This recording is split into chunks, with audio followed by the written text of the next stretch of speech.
रूस और यूक्रेन का युद्ध सदी की सबसे बड़ी त्रासदी का रूप लेता हुआ दिखाई दे रहा है, लेकिन इस युद्ध ने एक नायक के उदय को भी देखा है। ज़ेलेंस्की ने जिस तरह की कुव्वत दिखाई है, दुनिया के सबसे ताकतवर देशों में से एक रूस के सामने खड़ा होने का मादा दिखाया है ज़ेलेंस्की ने, और इस वजह से ज़ेलेंस्की की अब हर तरफ दुनिया में चर्चा हो रही है। ज़ेलेंस्की में किस तरह की कुव्वत है, उन्होंने किस तरह से रूस का अभी तक सामना किया है, विस्तार से बताती ये रिपोर्ट देखिए उनके बारे में।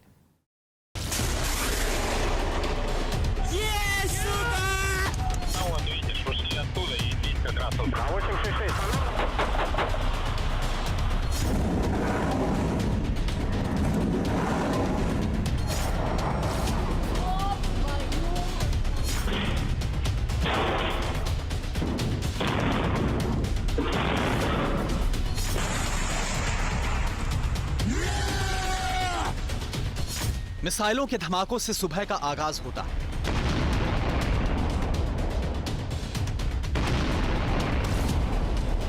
खौफ के साए में लिपटी रात बीतती है।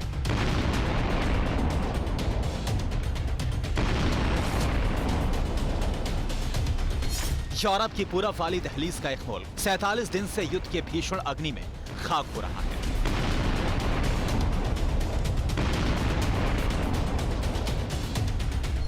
शहर शहर खंडर हो गए, दर बदर जिंदगी हो गई। मुल्क की माटी बारूदी तो आसमान जहरीला हो गया।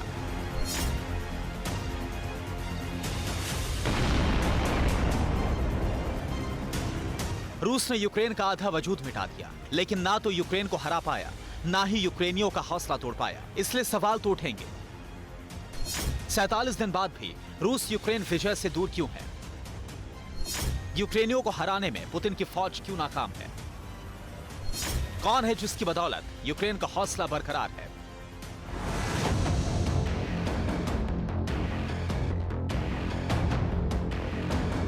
हर सवाल का जवाब है वोलोदिमीर ज़ेलेंस्की, यूक्रेन के राष्ट्रपति। सिर्फ 44 साल का वो शख्स जिसने दुनिया की सबसे ताकतवर सेना में से एक रूस की फौज को नाको चने चबाने पर मजबूर कर दिया है।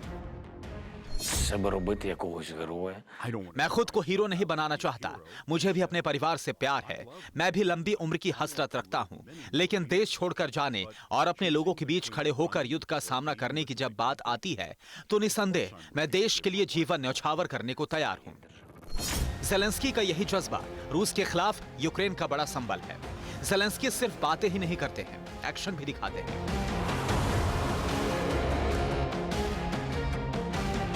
कभी जवानों के साथ फ्रंटलाइन पर नजर आते हैं, तो कभी रूसी हमलों में तबाह हो चुके शहर में ढांढस बंधाते हैं।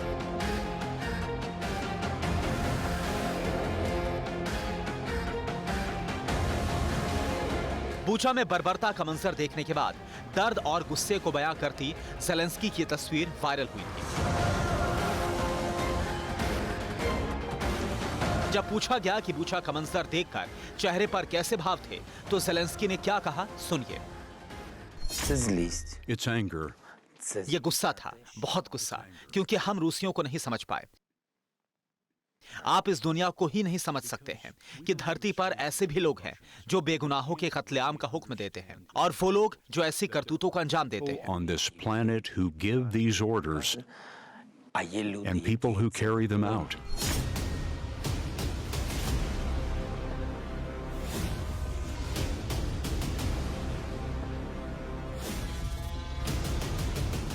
सैंतालीस दिन में दुनिया ने यूक्रेन की बारूदी तबाही देखी है, लेकिन सिर्फ 44 साल की उम्र में ज़ेलेंस्की ने उस मुल्क को खाक होते देखा है जिसे 3 साल पहले आबाद करने का पीड़ा उठाया था।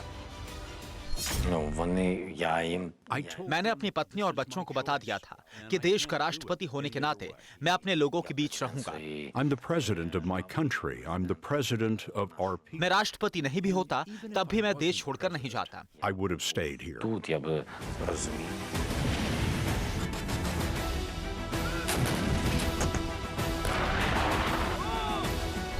रूस के हमले के चंद दिन बाद ही अमेरिका ने ज़ेलेंस्की को देश छोड़ने के लिए कह दिया था, लेकिन ज़ेलेंस्की ने साफ इंकार कर दिया था। इतना ही नहीं, अमेरिका से लेकर नेटो तक जब रूस के हाथों यूक्रेन की बर्बादी का तमाशा देख रहे हैं, तब भी ज़ेलेंस्की मैदान में डटे हैं।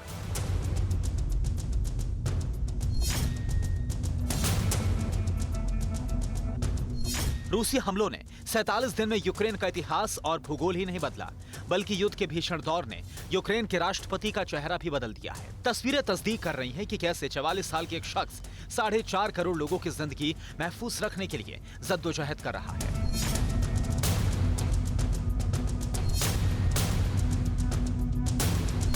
ज़ेलेंस्की की पत्नी का नाम ओलेना ज़ेलेंस्का है। उनके 2 बच्चे हैं, बेटी अलेक्जेंड्रा और बेटा Kyrylo. Can you see your family? Can you see your kids?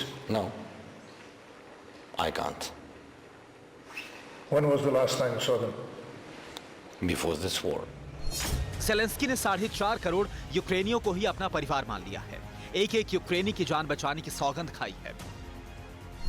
सवाल यह है कि ज़ेलेंस्की को यह हौसला कहां से मिला? रूस से टकराने की ताकत कहां से आई? जवाब 3 साल पहले के ज़ेलेंस्की में मिलता है, जब वो दुनिया को हंसाते थे, कॉमेडी करते थे। Знаешь, почему у нас жизнь собачья? Да потому что мы свой выбор с тобой начинаем в будках. Понятно? А выбирать-то не есть. 2019 में यूक्रेन का राष्ट्रपति बनने से पहले ज़ेलेंस्की कॉमेडियन थे। कई फिल्मों और टीवी सीरियल्स में काम किया। यूक्रेनियों के बीच ज़ेलेंस्की इतने मशहूर थे कि उन्हें शोबिस का सितारा कहा जाता था, लेकिन फिर वो सियासत में उतरे। 2019 में यूक्रेन में राष्ट्रपति चुनाव हुए। चुनाव में ज़ेलेंस्की को 73% से ज्यादा वोट मिले, लेकिन तब भी ज़ेलेंस्की के सामने रूस सबसे बड़ी चुनौती थी, क्योंकि डोनेस्क और लुहांस्क में रूसी फौज की मदद से अलगाववादी जंग लड़ रहे थे।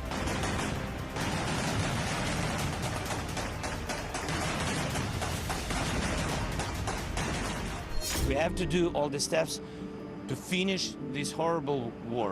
But do you think this is a new chapter in relations between Russia and Ukraine? I think this is the first chapter. इत्तेफाक देखिए, 2019 में भी ज़ेलेंस्की रूस से लड़ रहे थे, 2022 में भी यही हो रहा है, लेकिन अब मुकाबला बहुत बड़ा है।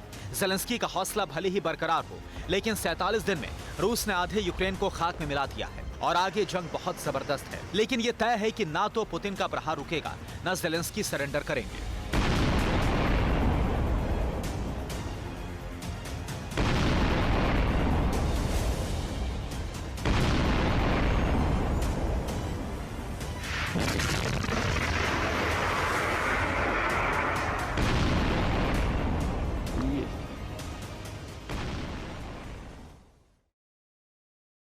अड़ी सोमवार से शुक्रवार शाम 6 बजे सिर्फ TV9 भारतवर्ष पर।